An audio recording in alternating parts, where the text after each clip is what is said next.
Brigid Mae Power is drawing from the deep well of traditional Irish music. Her new album, Dream from the Deep Well, finds her covering a couple of old favorites along with her own songs. Brigid's influences also draw from the likes of Aretha Franklin and Tim Buckley. Here she is to tell us how the new album came together.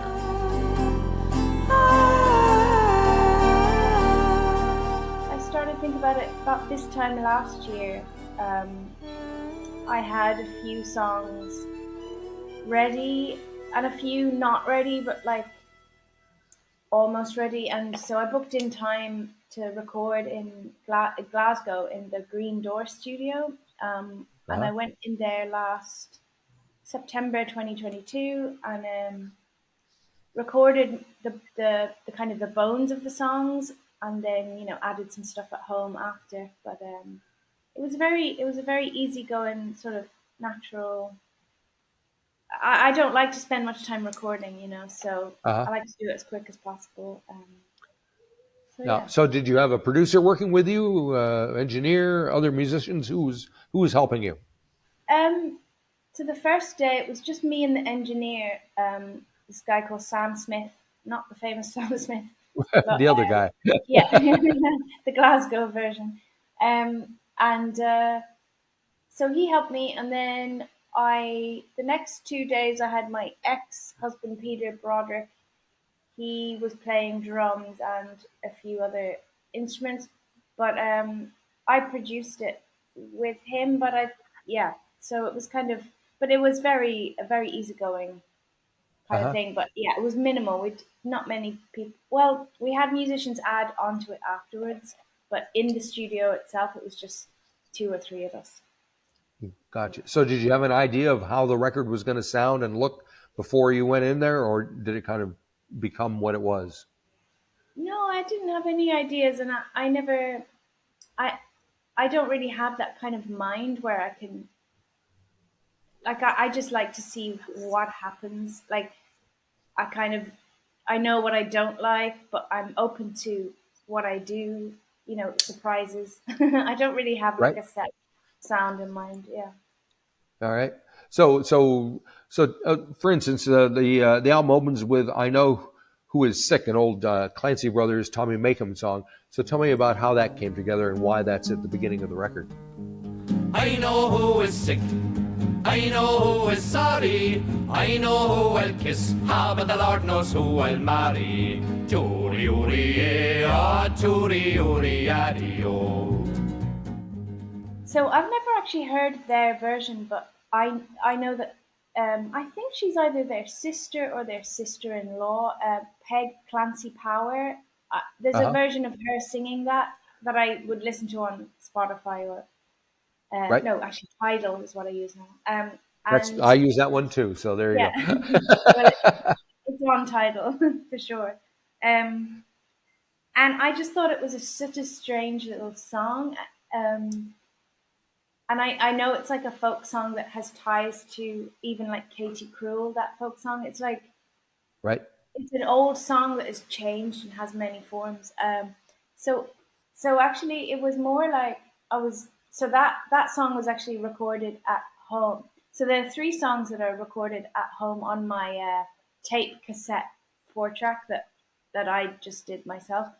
And that is one of them. So it was more about like, I was like, the album didn't feel complete. And I was like, maybe I'll bookend it with 2 traditional ones. And so I just picked that one and I just played it on my Mellotron. And yeah, it kind of came out a bit spooky. Yeah, I just really like that song. So do you have a Mellotron at home? Yeah. That's pretty cool. Yeah. There's just so many combination of different sounds you can make. Yeah, they're fun. All right. I'll talk about another cover. You covered Tim Buckley's tune, "I Must Have Been Blind." Why that one? How did that come about? Oh, I must have been blind. Oh, I must have been blind. Lord, I must have been blind.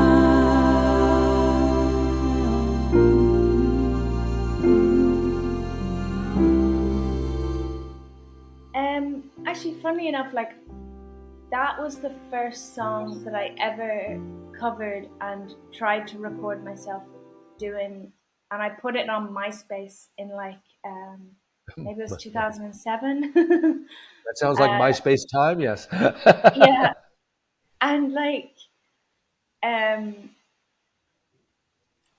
and then I just sort of it's one that I always had in mind, like, oh, I must do that again. I must play that. And so I had begun just playing that on the piano again, and yeah, Right. just I always loved that song. Tim Buckley is a huge influence of mine, and yeah, I just think it's a gorgeous song. How'd you discover Tim Buckley? Working backwards through Jeff Buckley, my Right. mom was when I was growing up in like the 90s. My mom was really young, so she was like listening to like Nirvana, Jeff Buckley, and all the 90s music. And so she listened to Jeff Buckley a lot, and I really absorbed that album.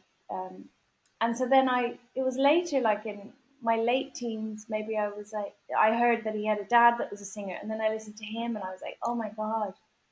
The pair And he of had them. quite an output. He has like a huge library of albums that he put out.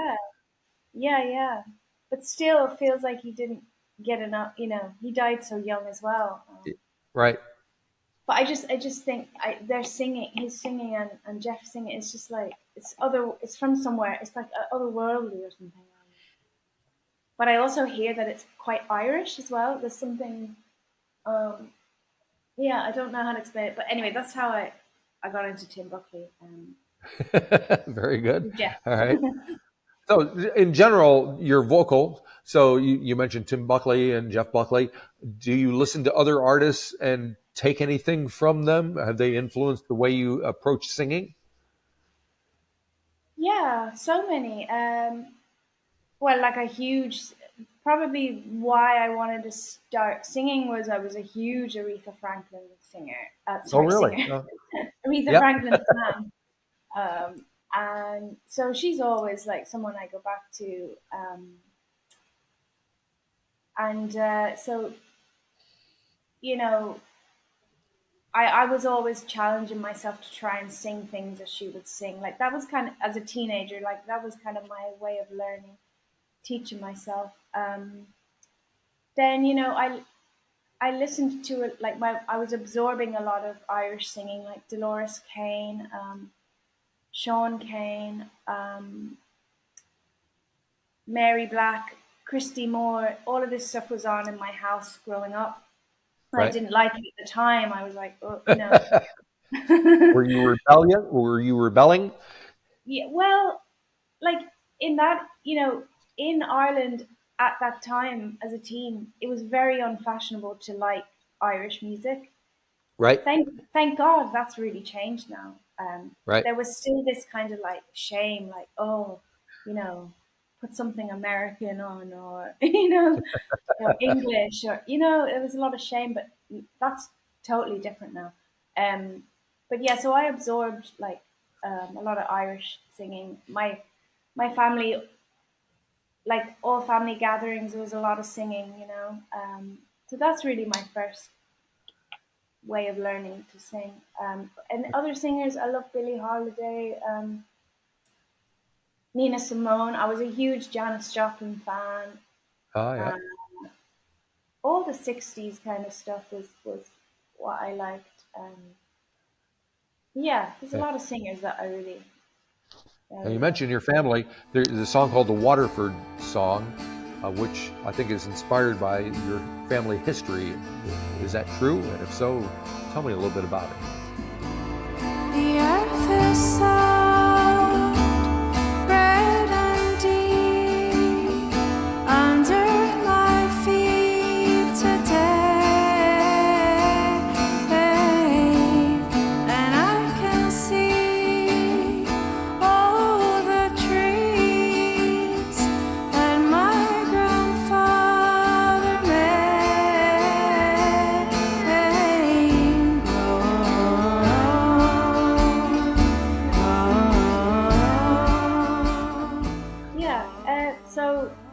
my dad is from Waterford and that side of the family, and Uh-huh.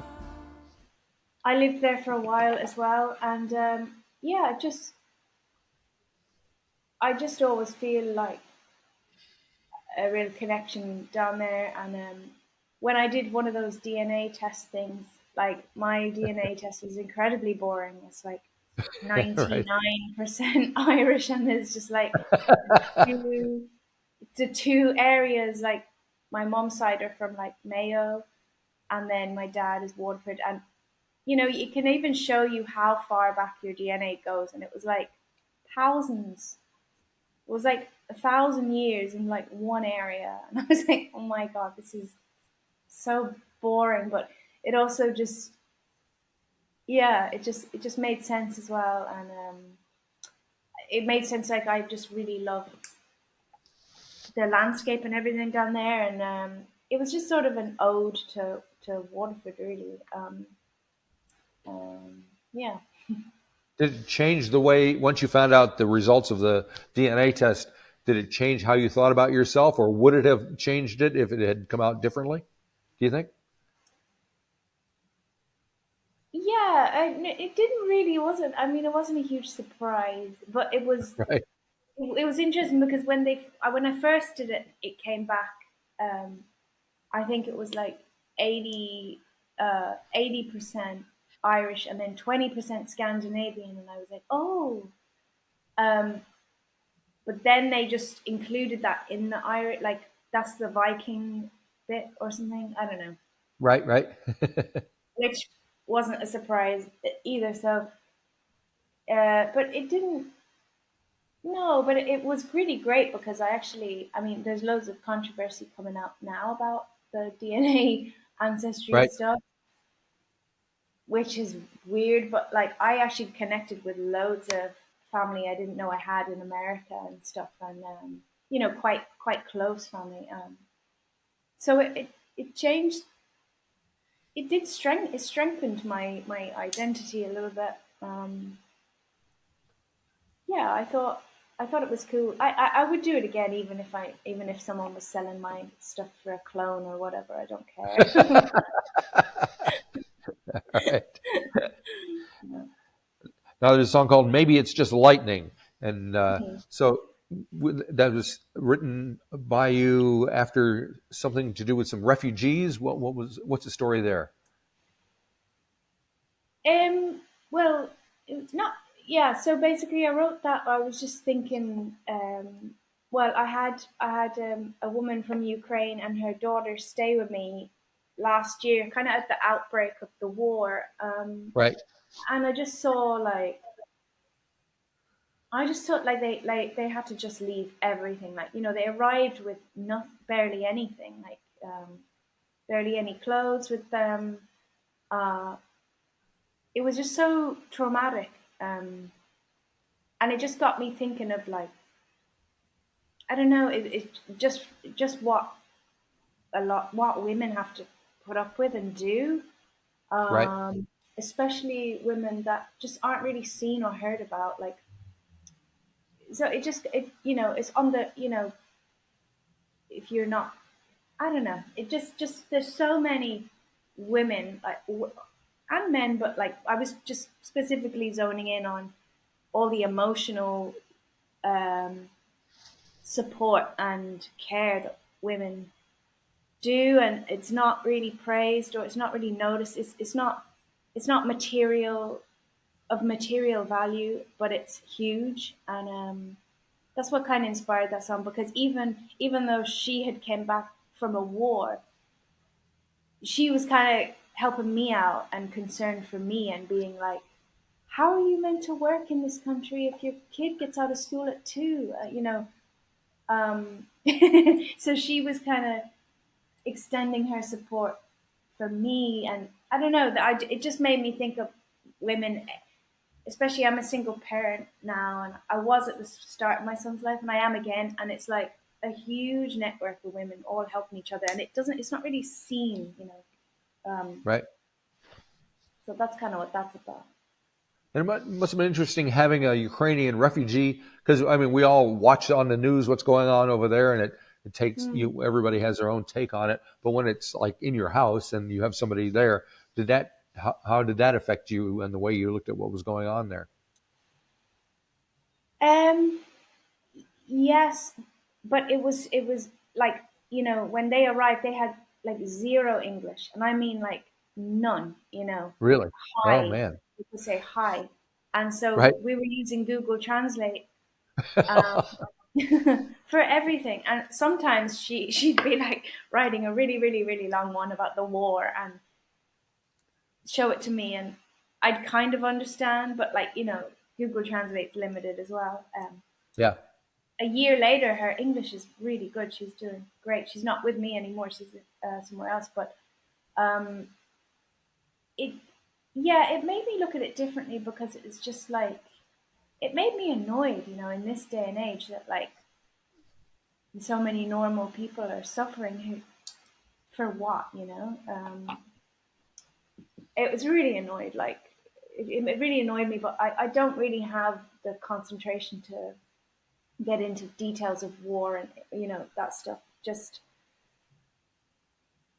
yeah, um, it did make me feel a little bit like hopeless at times. Yeah. Yeah. Yeah. Now you have a song called "Counting Down," which I think there's a video associated with it as well that you put out. And Yeah. tell me a little bit about, if you don't mind, about what's going on with that song. Is it about kind of being disillusioned with touring and stuff? Does that get you down a little bit? Counting down, counting down, how long it will be till I'm home, till I'm home.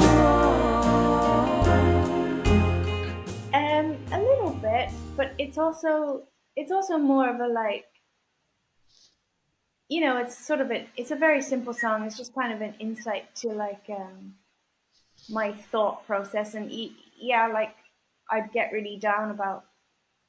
So sometimes it's just so hard to tour. Like it's so expensive as well, and it's a slog, but it's also really great. Um, and it's so worthwhile because you meet so many great people.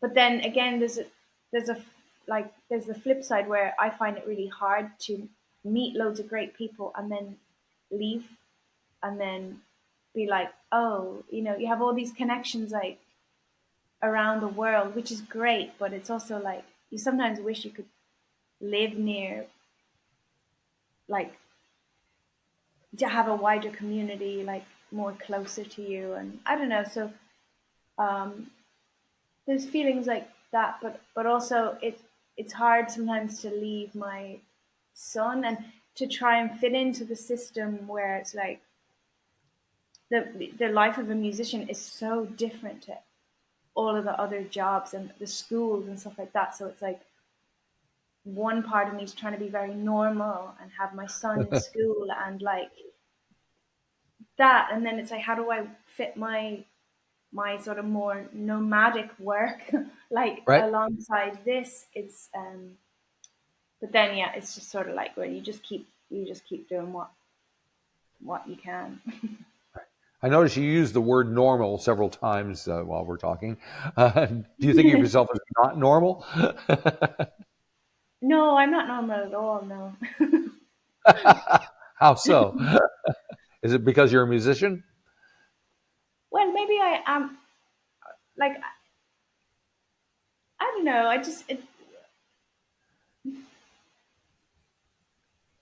Like when my son meets other kids that have parents as musicians, like he feels like, oh, like it is a very different lifestyle. And like I've always felt like the freak of the village. But Right. I've accepted it now. How old's your son? He's 12 actually. Yeah, he's 12. Oh, so he's just getting to the point where he's discovering music as well and his own stuff. So how is Yeah, that working out? actually really into acting. Oh, really? Yeah, and drama, and so yeah, he was just in a Shakespearean play in his school, and yeah, I was very proud. So yeah, he's definitely into the arts as well. Yeah, and when I say not normal, I don't mean it as in like it's just like you know, like it's sort of the system is quite rigid, and in a way it's harder to be fluid around it, especially like I think Ireland is actually it's easier to be more like, you know, in Ireland I can take my kid out for school for a week and no one bats an eye, but like in Right. the UK or somewhere you get fined like Right. so yeah, just a more place where you can be more fluid. Have you ever been to New Zealand? I went to New Zealand when I was 4, but that was the only time. You probably don't remember a lot of that. I remember going to, is it Rotorua? Sure. Yep. I That's remember right. the smell. And Yeah, that's the place. yeah. I was there for a family member's wedding, so yeah. So I have a few vivid memories. But Once the record comes out, what are you planning on doing? You going to be touring and um, well, I'm touring the UK in September. A few Irish dates in October, and then I guess probably leading into next year, I'll be doing more touring. I'd love to come to Australia and New Zealand. I was that thinking would be about that cool. the other day. It'd be great. Yep. Yeah, so just more gigging plans. Right. And when you play out, do you play with a band, or are you doing solo, or how does it work? Um, I'm I'm navigating that all now. I am playing with a band for my Irish shows, and then the English shows I'm playing with a trio. Uh, So yeah, a little bit of mix. Like we have to sort of uh, just juggle it all out because it's just inflation and everything. Trying to afford having a band on the road right. is Yeah. like at my level is crazy. So yeah, but yeah, a bit of everything. Very cool. All righty. Well, thank you for talking to me. Good luck on the Yeah, 30th when the record comes out, because yeah, thank it's a you. big day. I hope you have a good Yeah, day, and yeah, yeah, cheers. hopefully you'll get down to this part of the world at some time, and we'd love to see you. Yeah, I'd love to. I'd love to come.